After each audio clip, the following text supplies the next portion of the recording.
Dans le chemin vers la réussite, on rencontre des principes, des lois qui nous mènent vers notre objectif. Ce livre va vous apporter 13 clés.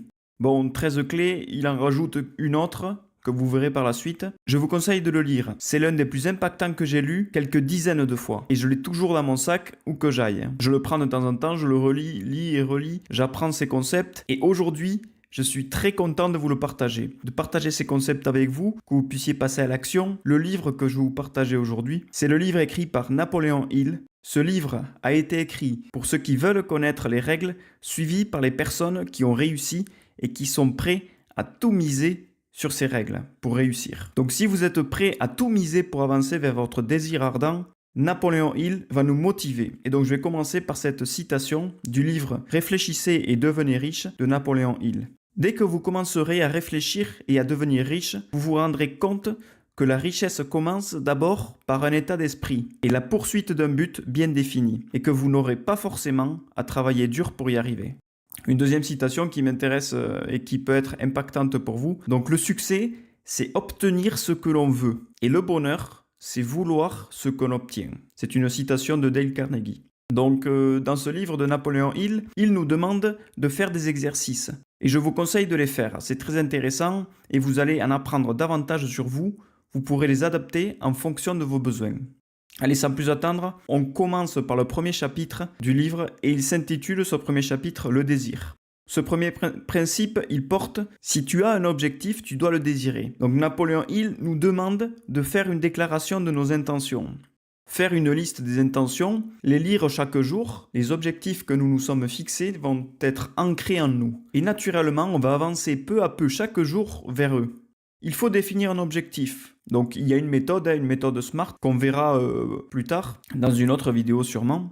Avec cette méthode, vous allez définir votre objectif clairement et ensuite on doit tout faire pour y arriver. Si notre objectif est défini, on déplace des montagnes pour y arriver, on a plus de facilité quand notre objectif est ancré en nous, fait partie de nous-mêmes, comme si c'était nous qui avions créé de toutes pièces, toutes les étapes, toutes les clés pour y arriver. Et quand on a un objectif comme ça, on ne voit pas les heures passer. Je ne sais pas si ça vous est déjà arrivé. Et donc dans le livre, il donne un exemple de l'histoire de Edwin Burns, qui rêvait de devenir l'associé de Thomas Edison.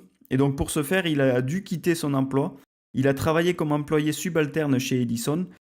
Malgré les faibles chances de succès, en fait, il n'avait pas beaucoup de chances d'y arriver et de devenir le disciple de Thomas Edison. Avec sa persévérance et son désir intense, qu'on parlait de désir au début, désir d'avoir un objectif précis, lui, il avait un objectif clair et précis, ancré en lui. Il avait cette envie de réussir, cette force de réussir malgré tous les obstacles et l'impossibilité d'atteindre quelqu'un comme Edison qui était inatteignable. Sa persévérance et son désir intense ont finalement payé lorsqu'il est devenu l'un des principaux partenaires d'Edison. Donc, cherchez ce désir en vous, essayez de soulever des montagnes pour atteindre votre objectif, prenez un objectif plus grand que vous, mais avec un impact plus grand et massif. Essayez de vous obliger à y arriver, soit en l'annonçant publiquement, en partageant par exemple sur Facebook, allez, tu vas mettre, je vais créer mon entreprise, je vais devenir millionnaire dans 10 ans. Voilà, tu le dis publiquement et ça va te mettre la pression. Et surtout, ce qui est important là-dedans, en plus de te mettre la pression, tu vas éviter de te donner un plan B.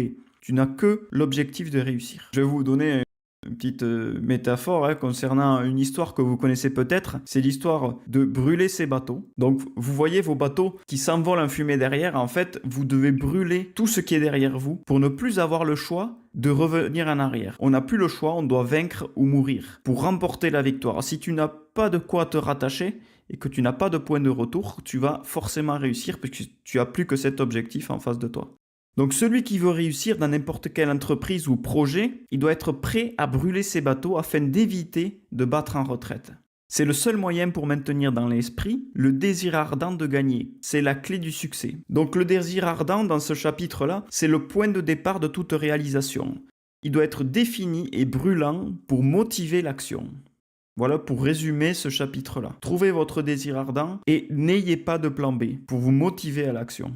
Donc pour le chapitre 2, c'est la foi. Donc tu dois être convaincu de réussir. La foi, c'est ton allié, parce que si tu pars défaitiste, tu n'arriveras pas loin. Mais si tu te visualises en train de réussir, que tu ressens, que tu crois que tu as cette volonté en toi de réussir, que tu sais que tu vas réussir, que tu l'as déjà visualisé, c'est déjà une victoire énorme. Donc par exemple, un athlète ou par exemple un joueur de foot du Real Madrid par exemple, vous avez sûrement déjà vu, commence un match, minute 30, ils perdent déjà 2-0. Qu'est-ce qui se passe dans la tête d'un joueur de foot quand il perd 2-0? Soit il est défaitiste et là du coup il se laisse aller puis il va terminer le match à 5-0, ou soit comme le Real Madrid, en seconde mi-temps, ils vont mettre 3, 4, 5 buts, même minute 93, ils vont aller te gagner le match à la dernière minute, jusqu'au bout du fil.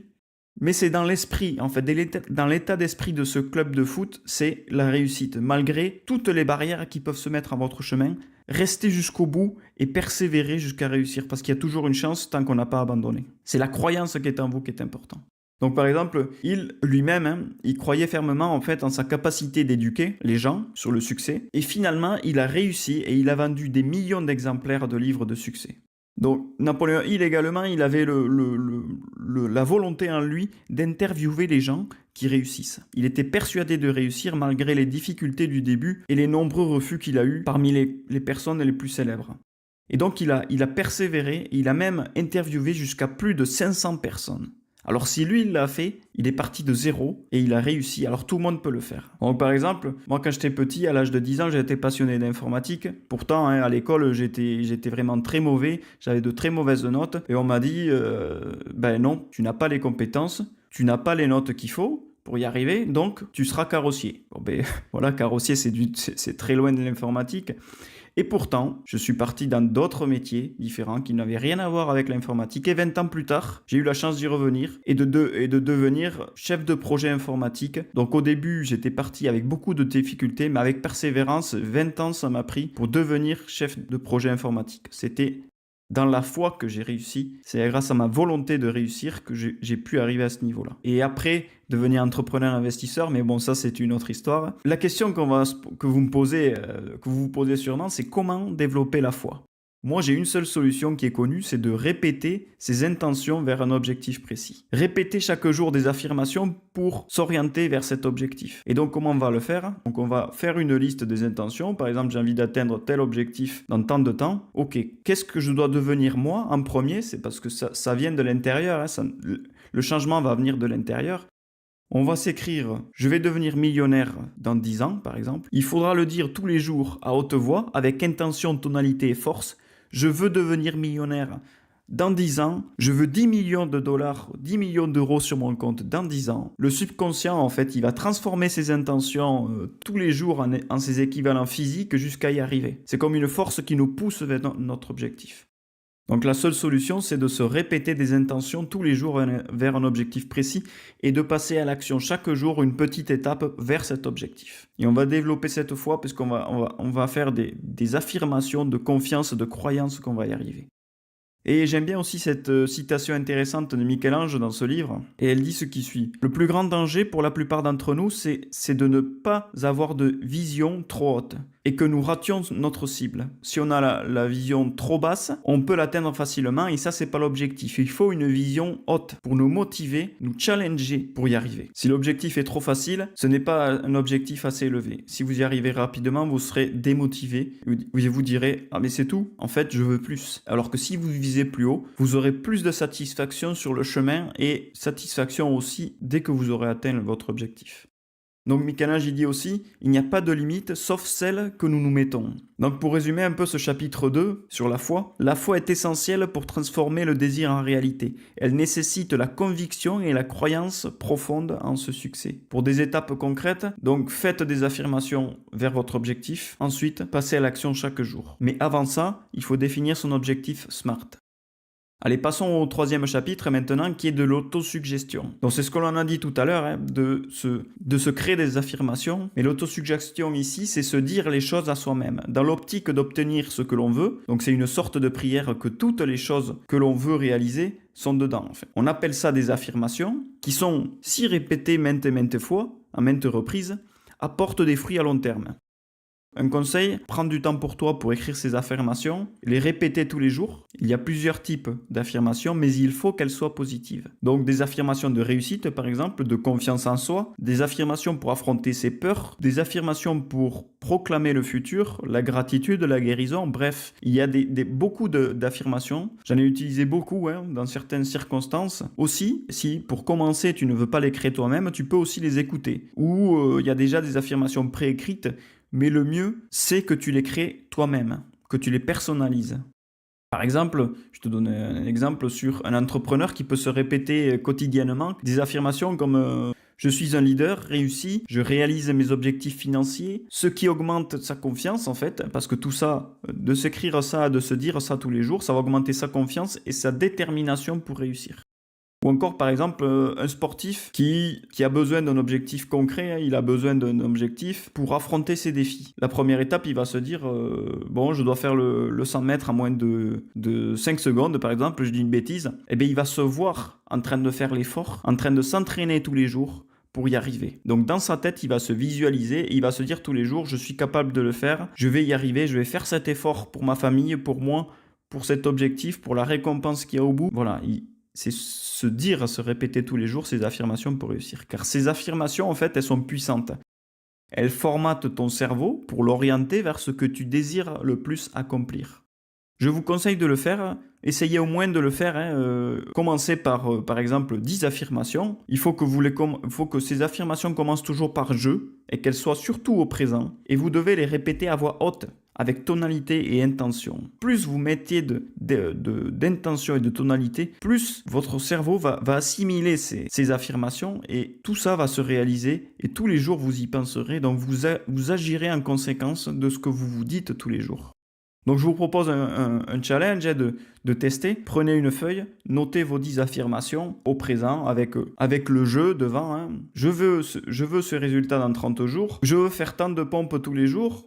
Voilà, un objectif concret. Et après, au bout de 30 jours, normalement, si vous avez raté aucune journée, parce qu'il faut surtout être constant et persévérant. Et des fois, vous direz, ça sert à rien, j'ai pas de résultat, sauf qu'en fait, c'est le résultat à long terme qui compte. Donc, testez ça sur 30 jours et après, ce sera une habitude. Vous devrez les modifier sûrement en fonction de vos objectifs. Pour résumer, ce chapitre sur l'autosuggestion, en fait, l'autosuggestion, c'est un outil puissant pour influencer notre subconscient. Donc, elle implique l'utilisation répétée d'affirmations positives pour renforcer la croyance en soi. Allez, on passe maintenant au chapitre 4, qui est la connaissance spécialisée. J'ai envie de commencer ici par une citation qui m'a impacté dans ce chapitre-là. C'est une citation de Oliver Cromwell. Celui qui cesse d'être le meilleur, cesse d'être bon. En fait, ça veut dire que celui qui n'est plus constant a du mal à remonter le niveau. Donc il faut rester constant, car c'est difficile ensuite de remonter le niveau. Et on pourrait l'interpréter de cette façon. Par exemple, un athlète qui s'entraîne tous les jours et d'un coup, il arrête de s'entraîner. Au début, il va pas trouver de différence, mais peu à peu, il va perdre son niveau. Il va voir que les temps de course vont être réduits et donc il va perdre son niveau. Ça, c'est déjà mauvais, un signe de perte de contrôle, de maîtrise, d'entraînement. Ou un autre exemple, par exemple, que vous connaîtrez peut-être. Donc, c'est une entreprise qui a cessé d'innover et qui est devenue obsolète, par exemple Nokia, qui était autrefois un leader des téléphones portables et qui n'a pas su évoluer, qui n'est pas resté constant, alerte des nouveautés avec l'essor des smartphones. Donc il n'a pas su évoluer et suivre la tendance. Et donc en cessant d'évoluer, d'innover, il a perdu sa position dominante sur le marché. Il était top 1, maintenant on ne le voit plus dans le top 10. Donc voilà la différence entre rester constant, continuer à innover, d'arrêter d'innover finalement et de devenir obsolète. Une personne qui arrête d'apprendre, par exemple, finit par régresser. Un musicien, par exemple, talentueux qui arrête de pratiquer son instrument, le piano, même si ça devient une habitude, mais il va perdre cette habileté qu'il avait, cette rapidité, cette fluidité qu'il avait d'antan. Donc par exemple, je le ressens, j'ai commencé le piano il n'y a pas si longtemps que ça. D'ailleurs, en passant, je voudrais vous donner un peu cette astuce-là d'essayer la musique. D'ailleurs, ça n'a rien à voir avec le chapitre qu'on est en train de lire, mais ça peut être intéressant pour vous, parce que la musique est un véritable atout pour développer ses facultés, pour développer une discipline. Car tous les jours, on va se fixer un objectif, tous les jours, on va faire 30 minutes, c'est une discipline à suivre. Et donc tout ça, on le verra sûrement dans un autre livre, mais la musique, essayez, c'est vraiment très, très puissant. Et donc voilà, pour terminer ce chapitre, hein, je voudrais juste vous faire un exemple. Si on maintient le cap, ou si on baisse notre niveau d'investissement dans nos tâches, c'est pas bon. Il faut rester constant, persévérer, persister. Par exemple, un chef d'entreprise qui investit dans des cours et des séminaires spécifiques en son secteur pour améliorer ses compétences. Voilà, il reste alerte, lui. Si on reste constant, notre niveau, il va avoir tendance à baisser. En fait, il faut aller voir plus haut, essayer de monter pour pas s'ennuyer, en fait. Et rester alerte, s'améliorer, améliorer ses compétences et rester à jour sur les dernières tendances et technologies, par exemple, hein, concernant ce chef d'entreprise-là. Sur n'importe quel thème, n'importe quel domaine, vous pouvez l'appliquer. Et donc, le chef d'entreprise, il se concentre sur son domaine pour le maîtriser. Et dans un premier temps, il apprend les bases, et après, une fois qu'il arrive à un niveau, il essaie d'apprendre de nouvelles évolutions quotidiennes, et ensuite, il va devenir expert, parce qu'il va rester proactif, il va apprendre au quotidien, il va devenir expert au bout de peut-être 10 000 heures, hein, qu'on en verra peut-être tout à l'heure. On en parlera un peu de ces 10 000 heures, la fameuse 10 000 heures. Là encore, c'est un sujet clé. Dans ce livre, on n'a que des clés, on va dire. Hein. C'est pour ça que c'est encore aujourd'hui un des livres les plus lus de tous les livres de développement personnel. Et le but ici dans ce chapitre, c'est vraiment d'être spécialisé, de se focus sur un seul objectif, des compétences ou des métiers, d'innover, de continuer à évoluer. En effet, on ne peut pas trop se disperser. On doit concentrer ses efforts vers un seul point central, un seul objectif. Pour devenir plus rapidement expert, on aura des résultats plus efficaces et plus rapides si on est concentré sur un seul objectif. Je vous donne un exemple de spécialisation. Hein. Là, c'est encore un des grands multi-milliardaires aujourd'hui, hein, comme Warren Buffett. Warren Buffett, qui depuis l'âge de 11 ans est dans l'investissement financier. Et donc en fait, lui, il est devenu millionnaire à 30 ans et puis milliardaire dans ses 60 ans. Et ensuite, il a explosé dans les années 2000, il est devenu multimilliardaire. Toute sa vie consacré à l'investissement pour être aujourd'hui l'un des top 10 les plus fortunés du monde. Là, on revient tout à l'heure à répéter une action. Hein. Si on répète une action durant plusieurs jours, voire des mois, des années, des décennies, on devient expert. Certains parlent de 10 000 heures pour devenir expert. Je pense personnellement que si tu te focuses sur un seul domaine, par exemple l'intelligence artificielle pendant déjà 1 an au quotidien, à fond, à 100%, tu auras déjà une bonne connaissance ou une maîtrise déjà du sujet que tu pourras faire reconnaître. En dehors de ces 10 000 heures fameuses, hein, moi je pense que c'est le système pour y arriver qui te rendra expert. Si tu as un système performant, si tu passes du temps à perfectionner ton système pour devenir expert, tu auras plus de productivité et tu atteindras plus vite l'excellence. Une autre citation puissante de ce livre pour clôturer ce chapitre, c'est « La connaissance n'est qu'un pouvoir potentiel. Elle peut devenir une force seulement à condition d'être organisé selon des plans d'action précis et d'être dirigé vers un but précis. » Ou encore, il y a celle de Jim Rohn qui est intéressante, que vous connaissez peut-être. C'est un écrivain et un coach en développement personnel, en motivation dans le monde des affaires. Nous verrons sûrement un livre qu'il a écrit dans un prochain épisode. Cette citation est plus pour nous, les autodidactes, les entrepreneurs, donc elle dit ce qui suit.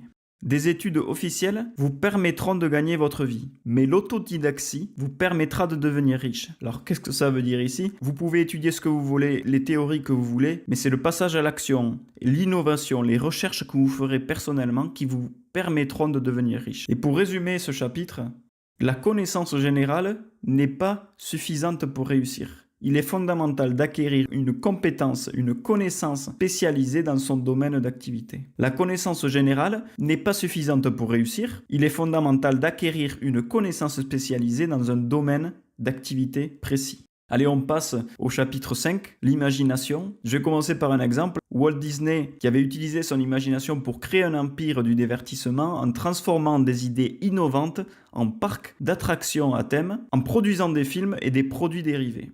Sur ce chapitre de l'imagination, on va voir 2 types d'imagination. L'imagination d'abord créatrice et ensuite l'imagination synthétique. Donc la créatrice, c'est la faculté avec laquelle on doit nos intuitions.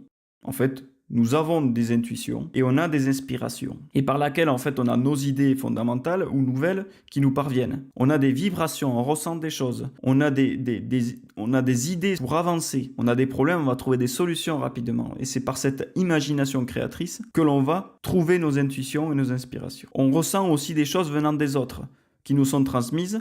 Mais c'est par cette faculté qu'une personne peut communiquer avec le subconscient d'autres êtres humains. C'est une vibration qu'on ressent en nous pour communiquer avec les gens, trouver des idées lorsqu'on discute avec eux. On va créer des choses, on va dessiner des choses. Voilà pour cette imagination créatrice.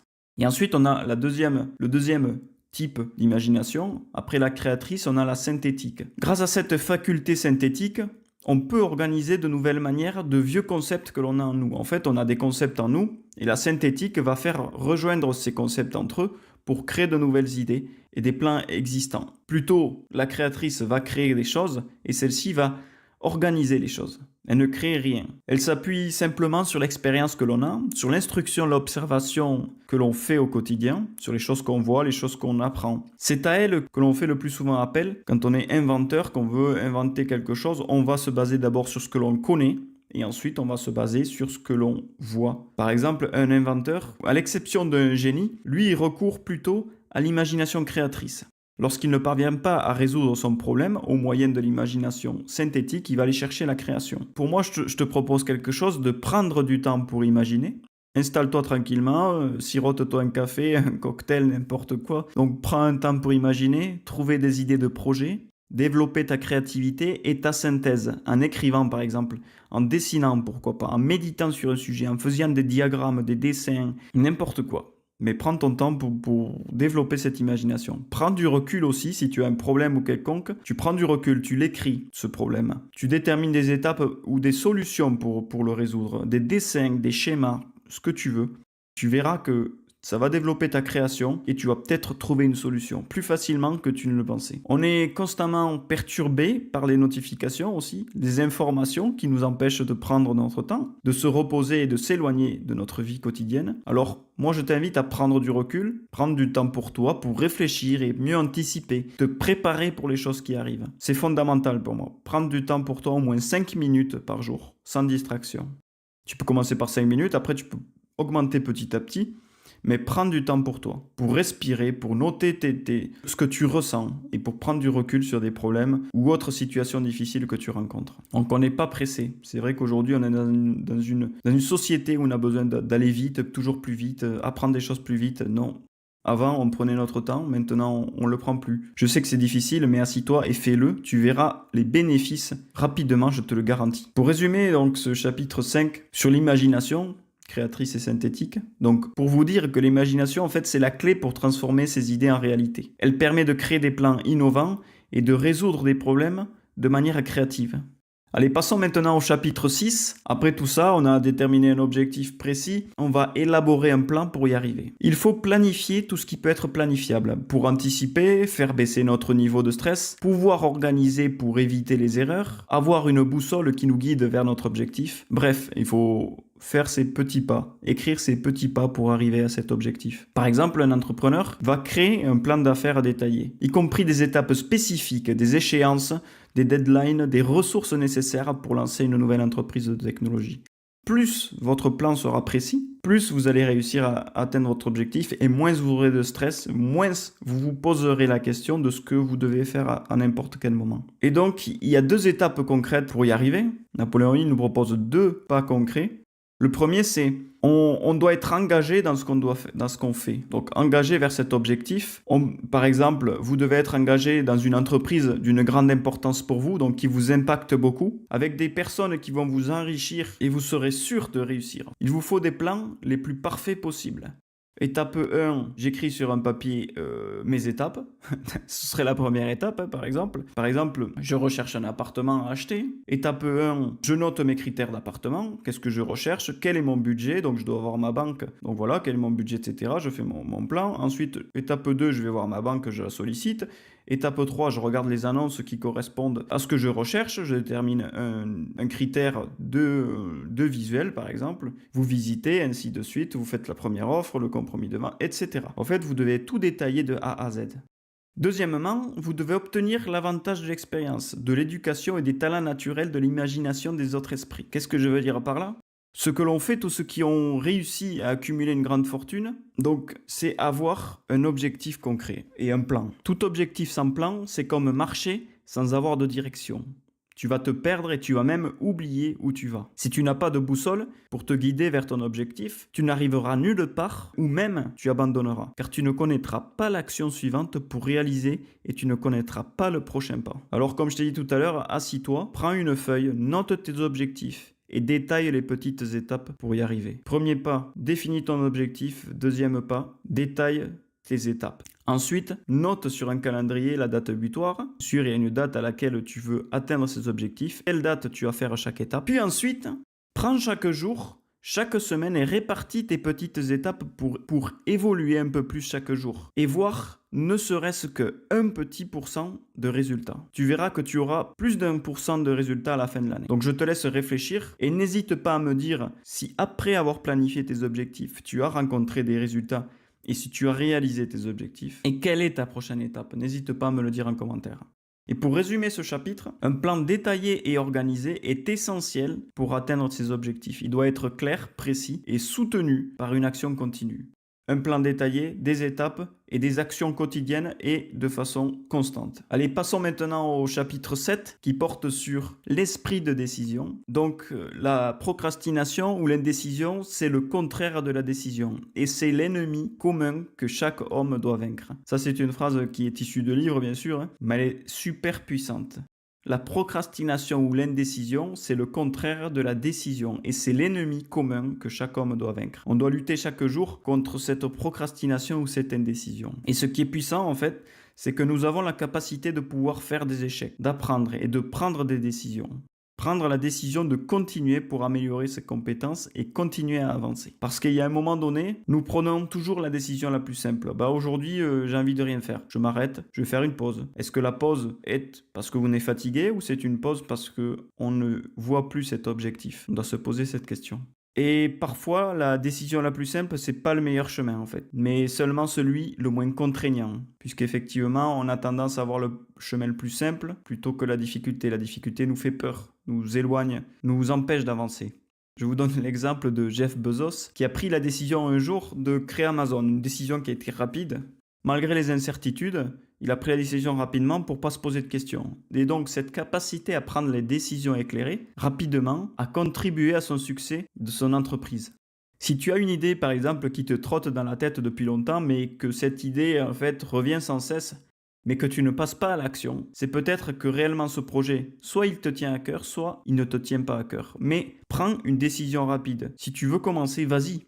Parce que qu'est-ce qui t'empêche de prendre la décision de commencer, d'essayer aujourd'hui? Prends la décision, cette décision qui peut peut-être en fait changer ta vie. Par exemple, quitte ton travail pour ton projet personnel. C'est dangereux tout ça, mais si tu brûles tes bateaux, tu auras plus de chances de réussir. Mais réfléchis quand même au plan d'action pour y arriver. Ne pars pas comme ça sans avoir réfléchi. Prépare ton plan d'action, etc. mais passe à l'action. Par exemple, tu peux commencer, tu as envie d'écrire un livre. Commence seulement par 10 minutes par jour. Écris 10 phrases par jour. Passe 5 minutes à écrire, même quelques phrases. Tu verras qu'à un moment donné, si tu répètes cet effort constamment, ton projet va se dessiner tout seul. Donc, prends la décision, cette décision qui va changer ta vie potentiellement, et définis les étapes et passe à l'action. Le premier pas, ce sera le plus dur, alors qu'après, c'est l'inertie qui te fera persévérer et progresser. Et si ton désir, ta volonté de réussir est assez forte, que ton plan est super bien ficelé, alors tu arriveras sûrement. Tu dois passer simplement à l'action, c'est ce qui entraînera ta motivation et pas l'inverse. C'est pas la motivation qui entraîne l'action, c'est l'action qui entraîne la motivation. Pour résumer ce chapitre, les personnes qui réussissent prennent des décisions rapidement et changent rarement d'avis. L'indécision et la procrastination sont un obstacle majeur au succès. Allez, passons maintenant au chapitre 8 qui est la persévérance. En commençant par un exemple concret, Thomas Edison, dans ce livre, donc il a échoué des milliers de fois avant de réussir à inventer l'ampoule électrique. Mais en fait, sa persistance inébranlable lui a permis de surmonter les échecs et de réaliser une invention révolutionnaire. Alors, comme Thomas Edison, tu vas tomber 2 fois, 5 fois, 10 fois, 100 fois, 1000 fois, mais tu vas te relever 1001 fois. C'est surtout important. Imaginez par exemple un joueur de foot qui se blesse au ligament pendant 6 mois d'arrêt. Quelle est sa mentalité? Il revient au bout de 6 mois, il est en forme, tout ça. 3 mois après, il se casse l'autre ligament. Et il se relève encore. Et puis ensuite, il va se fracturer l'épaule parce qu'il va tomber, il va se faire mal, il va se fracturer l'épaule. Mais il va se relever 1 mois plus tard. Alors relève-toi, quoi qu'il arrive, et continue à avancer. Et si tu as des échecs, des obstacles, c'est que tu es sur le bon chemin. Parce que crois-moi, tu es sur le bon chemin si tu as des critiques aussi. Si tu as des échecs, si tu as des barrières, si tout le monde est contre toi, c'est que tu es sur le bon chemin. Alors pourquoi la plupart des gens abandonnent? C'est par le manque de désir fort. Parce qu'il n'a pas défini sa passion réelle. Et donc si tu n'as pas de passion réelle, si tu ne l'as pas définie, la motivation va s'effondrer. Parce que ton objectif est flou. Si tu n'as pas de but clair, c'est impossible de persévérer. Il y a aussi l'entourage qui porte préjudice, c'est l'influence négative des autres. Donc il faut être entouré des personnes optimistes et non pas des personnes défaitistes parce qu'ils vont nous freiner sur notre progression. Et donc aussi, ce qui peut nous faire abandonner, c'est l'absence d'habitudes solides parce qu'il faut avoir de la discipline. Il faut créer des habitudes solides pour y arriver parce que sinon on cède à la facilité. Tu vas être dans une action et à un moment donné, tu vas t'arrêter, tu ne sais plus quoi faire parce que tu n'as plus ces habitudes. Alors, ancre en toi des habitudes solides pour réussir. Et alors, vous allez me dire comment développer cette persévérance. Donc, il y a 4 étapes concrètes. Pour y arriver, il suffit de suivre ces étapes. Donc, le premier, c'est forcément avoir un but précis. On l'a vu tout à l'heure et avoir un désir fort de le réaliser. La deuxième étape, c'est un plan précis, bien déterminé, étape par étape, qui exprime, et ce plan, il sera exprimé par une action soutenue. Tous les jours, on va faire une action qui est dans ce plan. La troisième étape, c'est un esprit absolument étanche aux influences, ainsi qu'aux suggestions négatives. C'est-à-dire, on va se blinder en nous-mêmes pour empêcher des mauvaises ondes de rentrer chez nous, des mauvaises critiques. Essayer de faire comme une bulle autour de nous pour nous protéger de l'entourage négatif. Et la quatrième étape et la dernière, c'est avoir un lien amical. Avoir un groupe qui nous soutient, avec qui on peut partager nos péripéties, nos plans d'action et qui aussi partagent nos croyances, nos connaissances, avec qui on peut partager tout ça et qui nous encouragent à avancer. Et pour conclure sur la persévérance, les réussites majeures viennent de ceux qui persistent au-delà des échecs. Donc chaque effort, au moment où tu as une montagne à affronter, un problème, un blocage, chaque effort finit par payer. Le succès appartient à ceux qui avancent même quand c'est difficile. Donc si tu veux réussir, ne lâche jamais. Continue à travailler, continue à avancer, à persister malgré les embûches, les barrières que tu rencontres. Bien sûr, il y aura des hauts et des bas, mais l'important est de reprendre la route, de se remettre rapidement sur le chemin vers l'obtention de ton objectif. La persévérance est un élément clé du succès. Elle implique de continuer malgré les adversités, malgré les échecs et les obstacles. Allez, on passe maintenant au chapitre 9. On a vu le lien amical tout à l'heure du groupe qui va t'encourager. Et maintenant, on va plus approfondir là-dessus avec le pouvoir du cerveau collectif. Et je vais commencer par un exemple dont parle Napoléon Hill dans le livre. Donc, je vais vous parler de Steve Jobs et Steve Wozniak qui ont collaboré pour fonder Apple. En combinant les compétences techniques de Wozniak avec la vision commerciale marketing de Jobs, ils ont réussi à créer Apple. Tout seul, ils n'auraient pas réussi. C'est la fusion en fait de ces deux cerveaux collectifs qui ont créé comme un troisième cerveau, on va dire, qui a permis de fonder Apple. Donc, tout ça pour dire avec cet exemple que tout seul, il est parfois difficile d'avancer. On n'a pas toutes les réponses à nos questions. Un groupe va être plus fort qu'une personne toute seule parce que cet échange d'informations, cette motivation mutuelle, cet encouragement qu'on va avoir, cette force collective va permettre de s'améliorer et de grandir ensemble. Et donc, ça va nous permettre aussi de prendre des décisions plus claires et d'évoluer plus rapidement.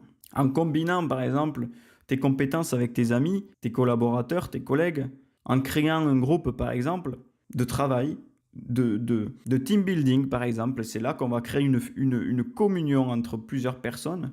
Ça peut être dans ton travail, ça peut être pour des cours en classe, ou même un groupe de lecture, peut-être pour partager nos lectures. Ça peut être un groupe d'entrepreneurs. Donc je suis sûr que si tu rencontres un problème, un groupe de personnes aura forcément cette solution. Donc si tu crées un groupe, tu poses des questions sur tes problèmes que tu rencontres, par exemple un groupe d'entrepreneurs, si tu rencontres un problème, ils ont sûrement des solutions. Et s'ils ne les ont pas, la réflexion entre vous va faire naître des solutions, des idées émerger plus rapidement, des choses que vous n'aurez jamais imaginées et des solutions peut-être plus rapidement que si tu étais tout seul.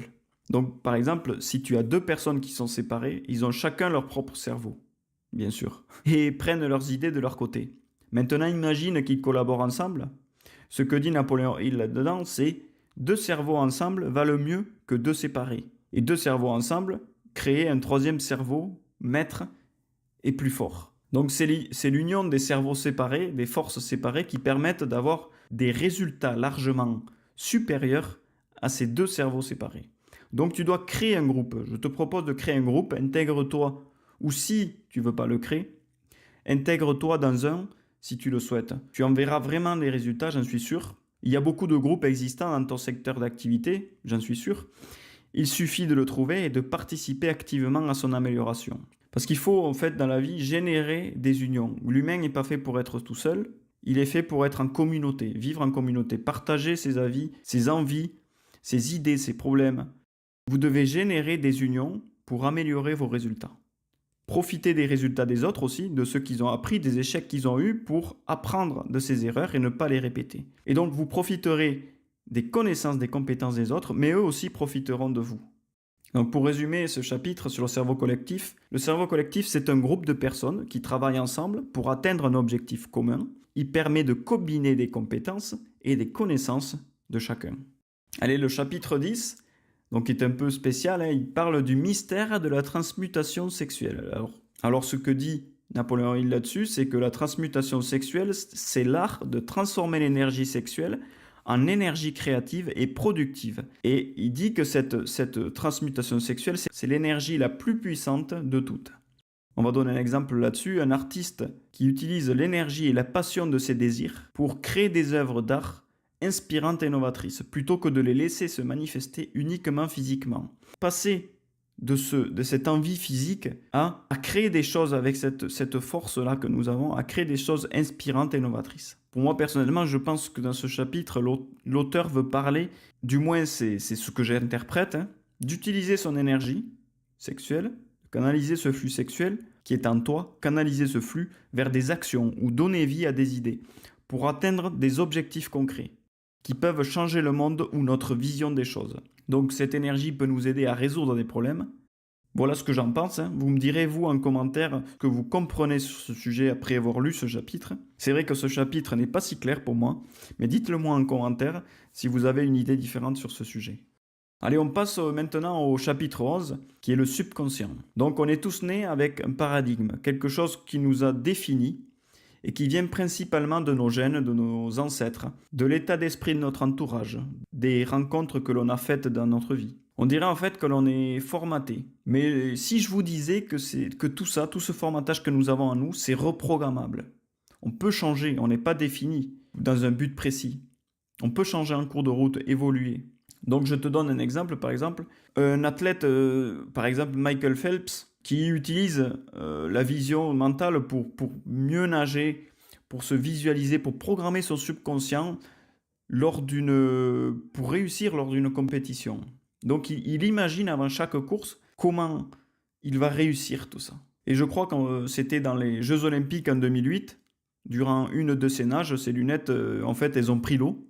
Donc imaginez-vous avec les lunettes pleines d'eau, comment vous pouvez avancer. Mais en fait, ça l'a rendu quasiment aveugle. Mais en fait, il n'a pas paniqué, il a persévéré. Il savait que ça pourrait lui arriver parce qu'il avait déjà vu ça auparavant, il avait visualisé que ça pouvait arriver. Et il connaissait son rythme de cœur par cœur en fait. Donc il savait à quelle vitesse il allait, donc il n'a même pas besoin de regarder. Il savait où est-ce qu'il était à n'importe quel moment dans la piscine. Donc quel résultat ça a eu, malgré qu'il était quasiment aveugle, il a remporté l'or et a battu un record du monde, et même sans voir. Alors imaginez ce que vous pouvez faire. Donc ce qu'il a fait, c'est qu'il a programmé son subconscient pour réussir. Il a transformé son mental pour réussir, parce qu'il avait déjà prévu ce qui allait arriver. Il avait prévu l'imprévu. Et c'est la puissance de la visualisation et de la persévérance aussi. Mais il a surtout reprogrammé son cerveau. Il savait que ça pouvait arriver, donc il avait déjà réfléchi à comment pallier à ce problème. Notre cerveau, c'est comme un ordinateur, en fait, je vais dire, que l'on remettrait à l'état d'usine, et donc pour lui refaire une santé et repartir à zéro avec de nouveaux logiciels, de nouveaux composants pour lui permettre de mieux fonctionner. Eh bien, c'est pareil pour notre subconscient, notre cerveau. Si on alimente quotidiennement d'un sujet particulier, ou seulement de choses positives qui nous animent à progresser, on va changer notre état d'esprit. Le cerveau a tendance à être négatif, mais si on s'alimente de choses positives, on va changer tout ça. Mais vous pouvez aussi visualiser, faire des visualisations mentales de la réussite de vos objectifs. Vous imaginez qu'il y a même des sportifs qui sont démembrés et qui réussissent à faire des choses dans leur vie qu'ils n'auraient pas imaginé faire. N'importe qui peut y arriver, c'est juste mentalement qu'on doit reprogrammer, dire qu'on est capable de le faire. Il ne faut pas rester dans cette négativité, il faut rester positif. Il faut se dire on va réussir. On est ce que l'on pense 99% de votre temps, de notre temps. Donc pensons positif, pensons à la réussite plutôt que de penser négatif. Donc si tu veux devenir une meilleure personne que tu l'es aujourd'hui, commence à te comporter comme cette personne. Pense comme elle, habille-toi comme elle. Fais les mêmes actions tous les jours pour réussir. Investis où les meilleurs investissent. Forme-toi où les meilleurs se forment. Il y a des recettes pour réussir, il ne suffit que de les trouver. Donc répète ces actions, reprogramme tes tâches pour t'orienter vers tes objectifs. Je suis sûr qu'à la fin de l'année, tu te seras rapproché drastiquement de cette personne que tu veux être. Et dans ce podcast, c'est ça que je veux partager. Ce sont les habitudes des entrepreneurs qui ont réussi, et pas seulement en termes d'argent, mais aussi en termes de vie, de famille, d'entourage, de patrimoine, de richesse spirituelle, émotionnelle et physique. Associe tes émotions avec tes actions que tu souhaites entreprendre. Cela va renforcer ton subconscient à répéter ces actions. Quand tu vois par exemple quelqu'un qui est riche, il n'est pas seulement riche d'argent. Il peut l'être par son expérience, par ce qui est présent dans ses pensées tout au long de ses journées, par ses actions et de quoi il se nourrit.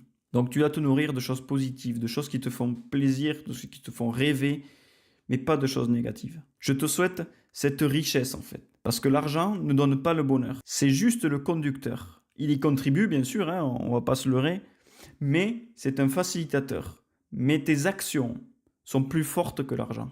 C'est ce que tu vas faire, ce que tu vas penser qui va t'amener à la richesse et à la réussite.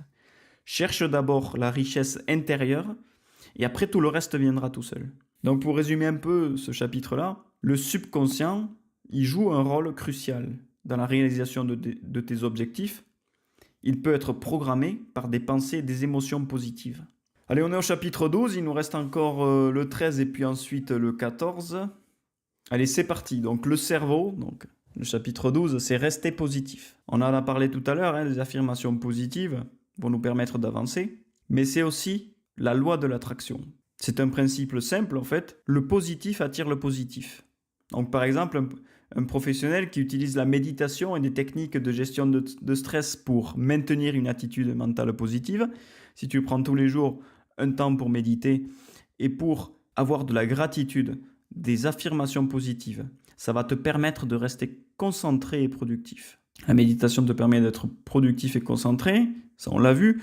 Faut surtout être positif parce que ça attire le positif. Nous pouvons attirer ce sur quoi nous portons notre attention et nos émotions. Si tous les jours on pense à notre objectif, on va l'attirer de plus en plus et nos émotions vont s'ancrer de plus en plus. Si tes émotions sont positives, en plus, elles ne peuvent qu'attirer des choses positives.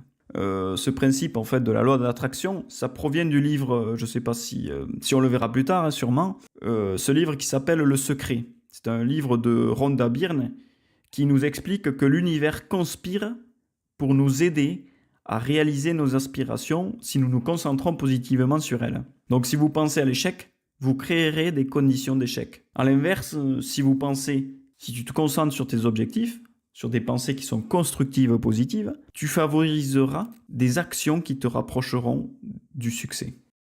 Et nos pensées influencent nos actions et nos actions génèrent des résultats. Ça, c'est super important. Alors, pense positif et tout le reste suivra. Le cerveau, c'est un émetteur et un récepteur de pensée. Il est important de maintenir une attitude positive et d'attirer des résultats afin d'attirer des résultats positifs.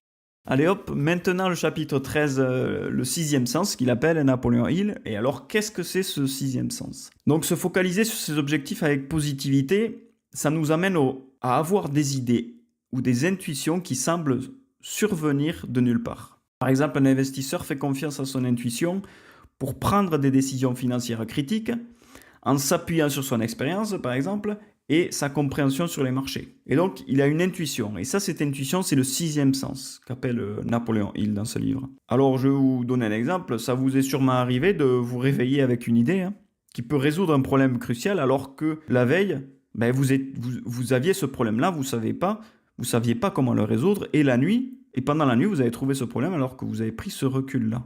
On dit que la nuit porte conseil, ça tout le monde le dit, mais c'est vrai que ça fonctionne. Alors, je dirais une bêtise, mais même ça peut vous arriver quand vous êtes aux toilettes, par exemple. Dans un endroit qui n'a rien à voir avec votre problème, en voiture ou n'importe où. Cela paraît venir d'ailleurs, comme quelque chose qui nous tombe du ciel, quoi. Mais cela vient de l'intérieur, en fait. Vous ressentez cette sensation parfois qu'un choix est mauvais ou qu'un choix est bon, c'est une intuition aussi. Et vous ne savez pas pourquoi, mais vous sentez que ce n'est pas le bon choix. Et donc, il faut écouter cette intuition. Et si vous vous écoutez, je suis sûr que dans la plupart du temps, vous aurez pris la bonne décision. Donc parfois, vous trouverez également des idées et vous revenez, vous résolvez un problème qui était bloqué depuis des jours. C'est ce qu'il appelle donc le sixième sens. Et donc pour résumer ce sixième sens, notre esprit, en fait, il va capter des idées en fonction de notre état d'esprit. Donc on doit cultiver ces pensées positives, comme on a dit tout à l'heure, qui sont cruciales, fondamentales, pour recevoir ensuite des idées, des opportunités positives. Et donc les résultats ne vont pas se faire de suite, mais vous allez ressentir cette intuition, cette résolution de problème qui va arriver toute seule. On doit faire confiance à notre intuition. Ça peut être un levier très puissant pour atteindre nos objectifs. Et donc moi, j'ai envie de te dire, c'est ce que je ressens sur moi, c'est que mes intuitions, en fait, elles sont à 90% bonnes. Je fais confiance à mes intuitions, mais je vous invite à faire de même, tester sur vous, voir si ça peut vous aider, mais c'est sûr que ça peut vous aider, parce que nos intuitions nous guident vers le bon sens. Et donc pour résumer ce sixième sens, c'est l'intuition qui guide les décisions importantes. L'intuition, bien sûr, on ne l'a pas dès le début, elle se développe avec le temps, avec l'expérience et la pratique. Alors ce chapitre 14, qui est un peu spécial, mais il parle de comment surmonter les 6 peurs que nous avons. Il donne dans ce chapitre 6 grandes peurs qui nous empêchent d'agir et d'avancer et même de réussir. Et la première peur, la peur de la pauvreté. C'est celle qui empêche de prendre des initiatives, d'avancer. Parce qu'on dit, j'ai peur de perdre de l'argent, j'ai peur de ne rien avoir. Et ça, c'est une peur qui nous bloque complètement. La deuxième peur, c'est la peur de la critique. C'est la peur que notre entourage nous critique, donc on ne va pas passer à l'action au risque qu'on nous critique, qu'on nous dénigre, qu'on nous dise que ce n'est pas la bonne action qu'il faut faire. On a peur du regard des autres. La troisième peur, c'est la peur de la maladie. On a peur de tomber malade. Et ça nous crée des blocages psychologiques et physiques qui sont énormes et qui peuvent nous empêcher de passer à l'action ou même de bouger simplement. On a aussi la peur de perdre quelqu'un, un être cher. Et ça peut nous générer des comportements possessifs et destructeurs. Et nous empêche d'avancer également et de réussir. La cinquième peur, dont nous parle Hill dans ce livre, c'est la peur de vieillir. Ça peut mener à la peur de l'inutilité, du rejet, penser qu'on ne sert plus à rien, penser qu'on va être rejeté, penser qu'on ne va pas nous recruter parce qu'on est vieux et qu'on ne peut plus rien faire. Et la sixième peur, et la dernière, c'est la peur de la mort. Et ça, c'est la pire peur, parce qu'on peut créer en fait une paralysie mentale dans nous, qui nous empêche d'avancer et qui nous empêche de surmonter des problèmes et de prendre des risques. Mais moi, j'aimerais bien rajouter un 7e facteur, c'est l'influence négative. Parce que l'influence négative, c'est très dangereux. Il faut faire attention à ne pas trop être sensible à l'opinion des autres, se créer une bulle, comme on a parlé tout à l'heure, parce que nous risquons en fait de nous détourner de nos objectifs. Les gens ne vont pas nous aider à avancer. Donc on doit se protéger de l'influence négative des autres et ne pas se laisser critiquer et que ces critiques nous freinent vers notre objectif. Donc on doit créer une carapace en nous, qui est autour de nous, qui nous protège, une carapace dure comme fer, pour nous empêcher que les autres puissent nous éloigner de nos objectifs qui nous tiennent à cœur. Ça peut être par exemple via la méditation, pour nous protéger à nous, pour nous renforcer mentalement et nous protéger des autres, du regard des autres, ou nous affirmer qu'on peut réussir, surmonter des obstacles et comprendre, lâcher prise sur le regard des autres. Donc voilà, il y a beaucoup de choses qui est possible de mettre en place, la méditation, les affirmations positives, etc. Je vous invite à tester tout ça. Voilà, on a terminé pour ce livre de Réfléchissez et devenez riche, qui est un livre qui est très conséquent. Je vous invite à le lire, à le relire, à l'étudier, parce que c'est pas un livre seulement à lire, c'est à l'étudier. Moi, je l'ai lu des dizaines de fois et je le lis encore aujourd'hui. Pour conclure sur ce livre de Réfléchissez et devenez riche, donc c'est un livre qui est fondamental pour toute personne qui cherche le succès. Parce qu'ici, vous allez trouver les étapes concrètes, la mentalité. C'est en vous, en fait, que réside la source de succès. Ce n'est pas dans l'extérieur, ça vient de vous. Alors, je vous conseille vivement de le lire, c'est une véritable mine d'or, une pépite comme on en trouve rarement. On peut le trouver en plus gratuitement sur le net, alors je vous invite à en profiter, qu'un livre gratuit comme ça, ça n'existe pas. Ce livre ne se limite pas à la richesse financière, mais il englobe aussi la richesse intérieure, personnelle, émotionnelle et spirituelle. Donc ce livre contient de nombreux exemples d'histoires inspirantes qui vont, en fait, dans chaque chapitre, il y aura une histoire inspirante de chaque maître que l'on a connu dans notre histoire qui vont vous aider, vous allez vous imprégner de ces histoires et les appliquer, en fait, ça va être ancré en vous, ça va vous motiver à avancer. Donc si vous souhaitez réussir, adopter les habitudes des personnes qui ont réussi, lisez ce livre, appliquez ces enseignements et développez une mentalité orientée vers votre objectif, vers la réussite, vers votre succès. Je vous invite également à continuer à écouter ce podcast car je vous dévoilerai d'autres livres tout autant puissants dans les prochains épisodes. Et n'oubliez pas qu'en réfléchissant, tu deviendras riche. Alors à bientôt pour un prochain épisode.